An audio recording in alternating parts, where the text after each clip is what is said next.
Welcome back, everyone, to BBB Sharing. I'm Evie, Director of Ignite, sparked by BBB. We are here in the Ignite podcast studio once again with our wonderful guest today, PJ Gallagher. You're with... Reliable Payments. That's right. I was going to say payments. You did that without a business card. I did. Very good. We discussed it prior. See, Crystal, that's how it rolls.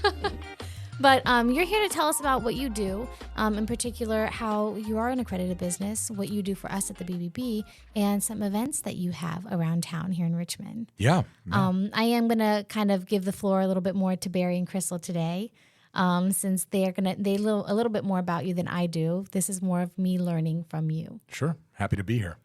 And so we should tell PJ, the first thing is we have an audio and visual. So we're using the owl. We post this video up so you can wave, you can say anything. If you start to frown, it will be picked up on a camera. Okay. But your old friend Crystal, so the first question is to both of you, how long do you know each other?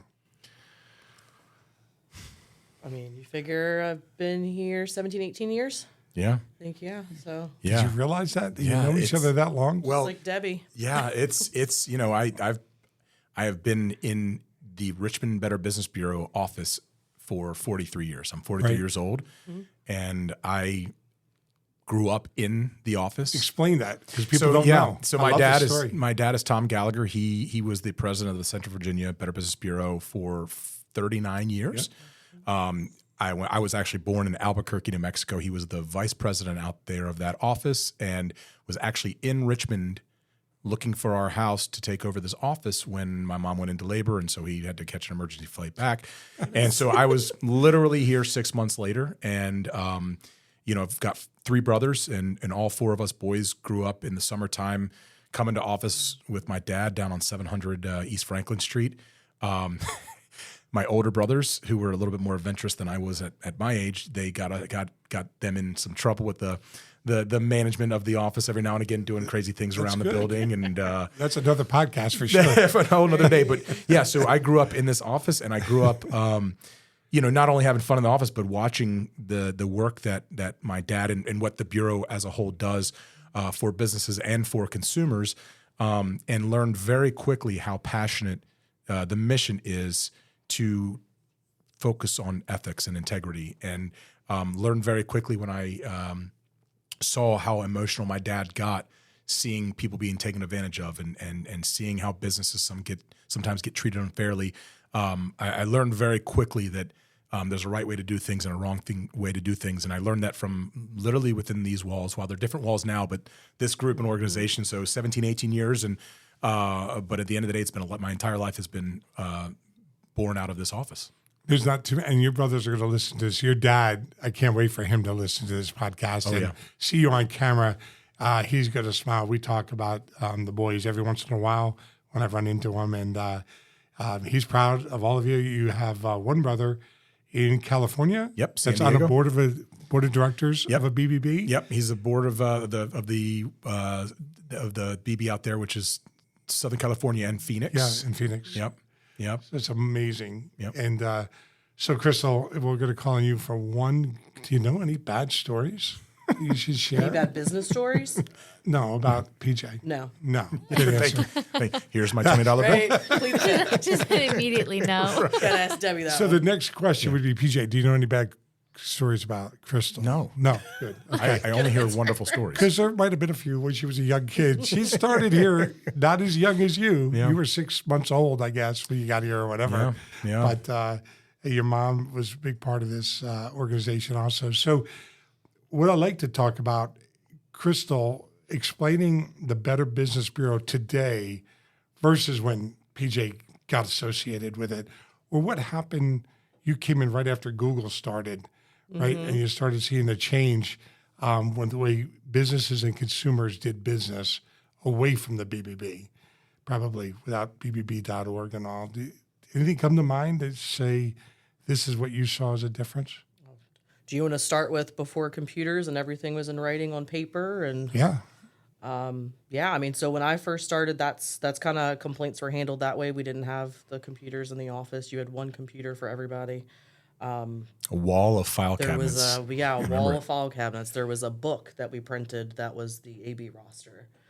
So you had to have that magazine, if you will, to know exactly who was accredited and who wasn't. Whereas now with bbb.org, that's where you will view that information, pulling it through the type of business of that particular company, and then checking out their ratings and complaints there. Yeah. So We even didn't publish stuff before either. 112 years old or 113 years old to BBB, but completely different now. And there were, back in the day, companies that opened up to cause harm to companies. Kind of got by the wayside because now with it's immediate. You could post up bad things and you could put a company out of business very quickly. Yep. So we've seen a change and we've pushed. So our staff has gone down to 25% of what it used to be. And everything's at bbb.org. And we're probably making a bigger difference today with all the fraud that goes on, and the scams are so sophisticated. That's where we're a great help. But now everyone wants to know about reliable payments. Tell us the story. Sure. So we are born out of my oldest brother's company. Actually, all three of my brothers are in the payroll space. But my oldest brother founded a company called Dominion Payroll based here in Richmond. And I was working for him. And after a while, I wanted to start my own business as well. And we were looking for a business model that was very much like the payroll, where it's a client-based, residual-based business where it's a long-time relationship.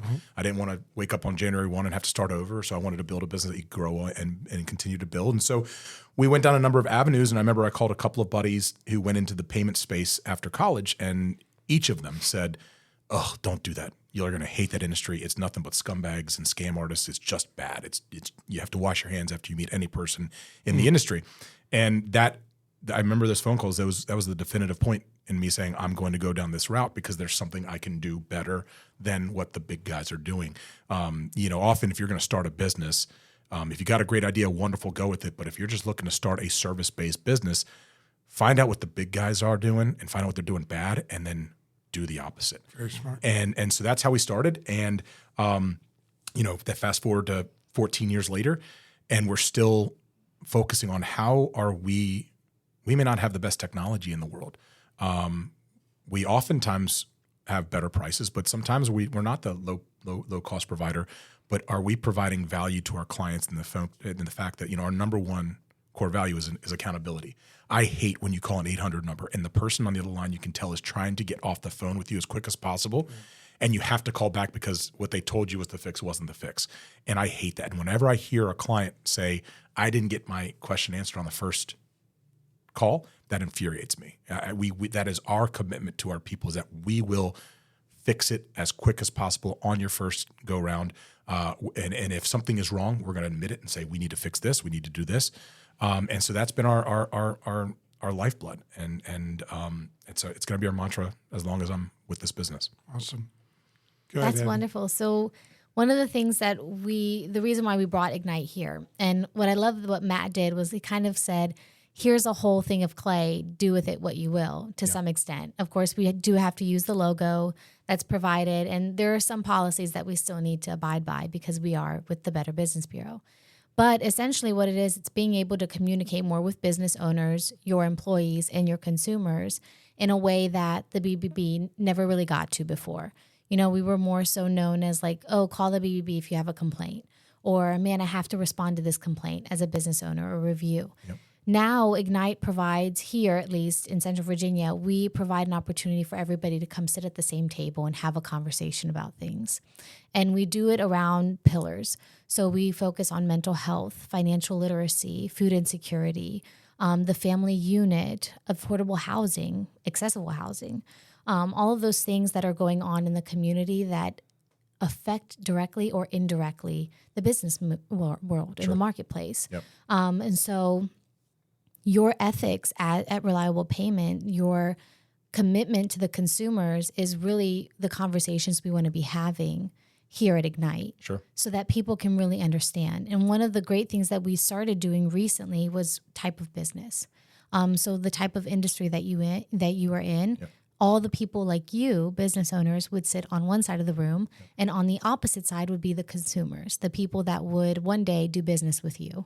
and you would listen to their responses to the questions, and they would listen to your responses to the questions, and then you have a conversation after that. Yeah. A dynamic that you really don't see very often. We're too busy kind of saying, well, why can't you just listen to my side and then do something about it? Yep.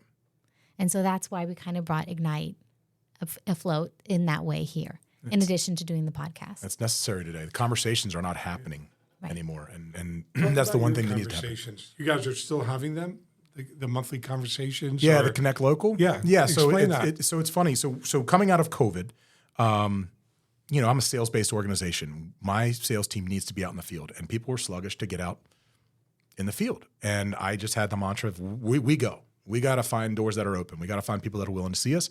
And there was still in a time where people weren't comfortable with it. And networking is a big piece of our business. And networking groups were still sluggish to get back into person. And I was sick of sitting on a computer doing a Teams happy hour. I hope to God that never happens again in my lifetime.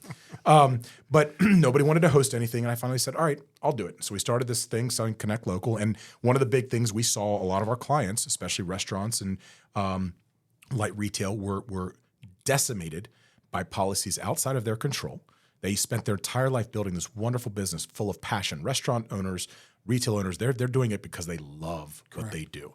And it was ripped away from them with powers outside of their control. And I'm not here to relitigate the past other than the fact that these business owners were absolutely ripped. I had so many call me and say, I got to close down. I can't afford to fix this. Cannot be fixed.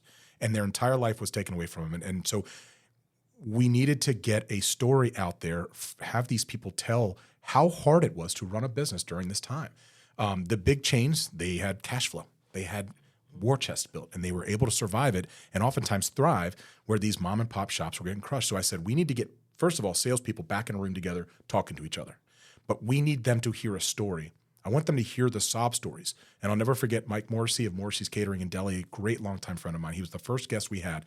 And he got up there and talked about March 13th, that day when the world shut down.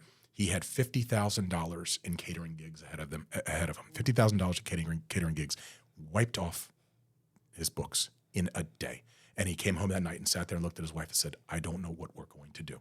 Now, he was able to pivot and figure it out, but times got tough. And when people heard that story, I saw everybody's face in the room say, oh my God, there's more to it about these local businesses. And oftentimes it's easy. And since COVID, I talk about it with my brother, the business dynamic has changed.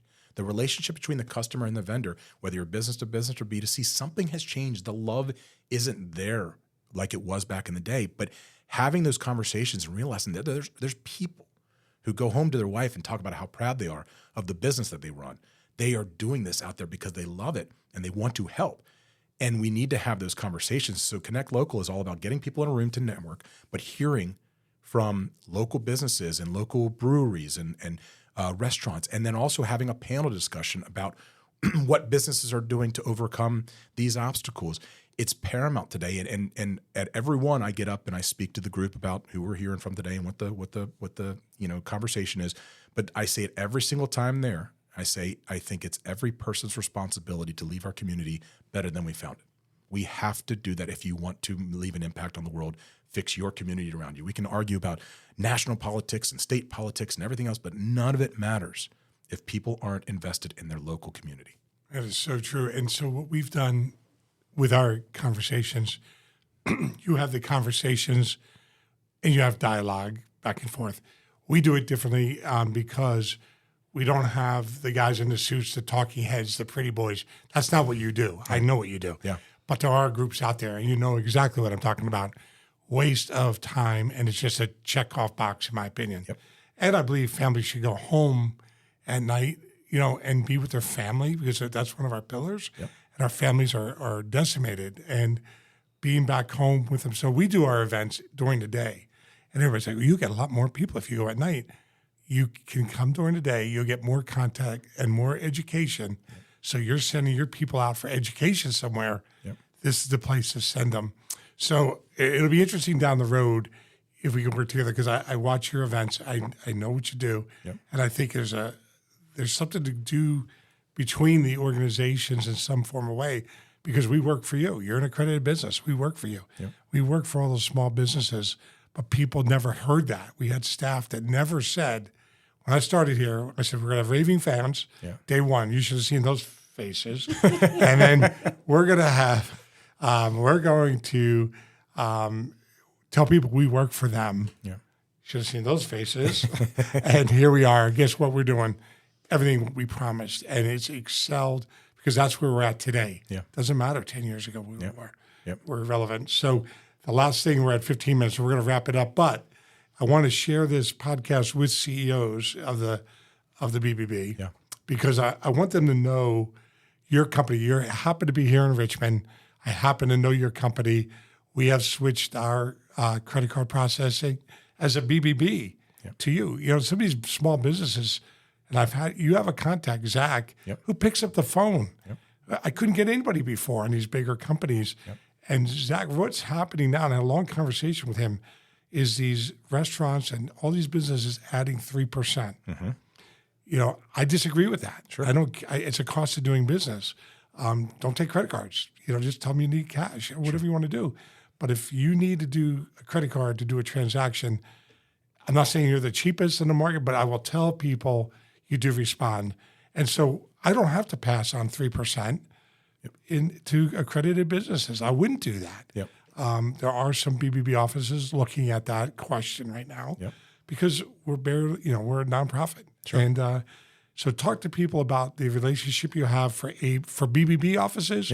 And in the future, I know, at least locally, Richmond, we're going to go to all our ABs. Now, I don't do a testimony for you. Sure. Can't do it. But I have a power of 3, power of 5. But if I have 5 companies, I encourage everybody to start at bbb.org. So tell us about Reliable. I love the logo, by the way. Thank you. I've seen that when we were at Council of CEOs. And I meant to tell you, great logo. But go ahead. Reliable Payments. We are a local payment processor. We work with businesses. You know, the quick phrase is we help them ease the pain associated with accepting credit cards. My original catchphrase, we focus on the 3 C's: cost, complexity, and compliance. So obviously cost is a factor when you're talking about this. It goes into that surcharging thing. A lot of people do not agree with it. We tell every person, this is up to you. This is business decision you make between yourself and your customer. You're the one with the relationship. If you want to go that route, we provide it to you. And I'd say about 60% of the deals we're writing today are doing that. But the other 40% are saying, no, it's the cost of doing business, and our relationship does not allow for that. Totally fine. It's not us to make that decision. But complexity is really where we focus a lot of it, is that whether you have too much complexity or not enough complexity in your systems, we sit down and say, what do you need to do? If you had a magic wand, what would you do to make your life easier when it comes to payments? Because half the time, what you don't know can actually hurt you. So maybe you don't know that you can streamline this. Maybe you don't know you can connect this to a different technology you have. And just, talk to us. Let's sit down and figure it out. And then compliance, obviously, we want to make sure folks are PCI compliant. They're doing their best to protect their customer data and preventing, bad actors from getting access to their customers. Last thing a business needs, and especially a small business, is to have to go to their customers and say, hey, we lost all your credit card numbers, and now you got to go do some work. That would not be a good day. Not be good. It'd be a bad Monday. But we're excited to be a partner. CEOs of the Better Business Bureau, if they're not using Reliable, and I think you're doing a majority of them, but you're still growing. Who do they call? So they call us. Yeah, we've got. Did you give them the number? Yeah. It's 804 302-6776. That's our main office. It was a test. You caught me there for a second. It's hit number 1. Yeah, I just pick up my phone and type Zach. Right? That's all that works for me. My guys get mad at me because I don't work in our systems and stuff like that. I just pick up the phone and call, and they're like, it's in our CRM system. And well, that's a different story. But your staff said to give you a test. Yeah, they called ahead. I failed. We've got Zach, we've got Sandrine, we've got Will, who are our main in-office customer-facing folks. Our big thing is that, sometimes there's an 800 number that needs to be called at one of the banks or at the processor level. You don't have to call that number. Tell us what's going on. We'll call. If for some reason we need to patch you in, we're going to be the translator between the IT person or the technology person who doesn't want to talk to people and you. And we're going to make sure that the solution gets righted. So our big thing is that you're going to deal with us. We're the throat to choke. We'll handle all the people who don't want to talk to you. Our payables is great timing. So yesterday my email got hacked by one of those. Is that what that was? I was going to ask you. Yeah, it's really bad. And so I just started getting emails again today. But our payables person sent me an invoice to pay something. And again, right before I got hacked. Yeah. So I'm saying maybe that was it, but it wasn't. I sent it to Zach. Yeah. It was that easy. Sent it to Zach, talked to a woman, and boom, they say, it's real. Yep. You don't have to do anything. We'll handle it for you. Yep. That's what I'm talking about. So, Evie, you can wrap it up now. Yeah. We're at 20 minutes. It's the PJ. longest ever. Not the longest ever, but Right, it's good. up there with one of the Without longest Josh, ones. this is my longest. Go ahead. PJ, thank you for joining us. I learned so much about what you do in the community and about reliable payments. Crystal, Barry, thank you for sitting in with us as well. Yeah, Crystal, thank you. That's awesome. everybody in the team's been doing these, and hopefully we'll get Crystal in here one day too. But on that note, if you are watching on YouTube, BBB Central VA, please make sure to like, share, subscribe, and comment down below. It really helps the algorithm out. And of course, if you're listening on Spotify, please give us a follow and share it out. Thank you. Thank you, Anybody guys. that wants to do a podcast, come on by, see us. Right. We do it at no charge, even if you're not accredited. Yep. One time. Just show up. Thank you. Just show up. Yep.